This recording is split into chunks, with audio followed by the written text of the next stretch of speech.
There is recently an interesting study that got published, observations of it, and there is a star system called TOI 5882. And Classy.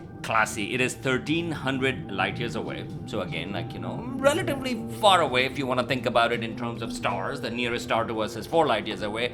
But if you think about the scale of the galaxy, it's actually relatively close. And we know that it's a little bit bigger than our sun, about 30% bigger than our sun.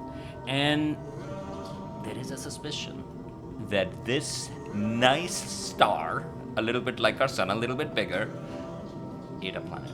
Uh-oh.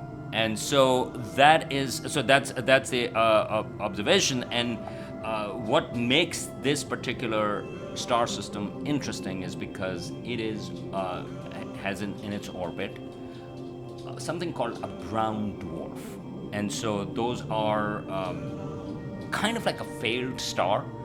So this particular one is about 20 times bigger than Jupiter. So Jupiter, if it was a little bit bigger, we would have called it a brown dwarf, which is not really a star. And again, you would say, Monty, well, what's the definition of a star? Well, the definition of a star for astronomers is, at its core, the energy source is due to nuclear fusion of hydrogen into helium. Mm-hmm. And in order to do that, you have to have a certain mass. If you don't get to that level, you don't get hydrogen fusion, and astronomers on Earth called you a failed star. Oh, it's like Kid Rock. That's all.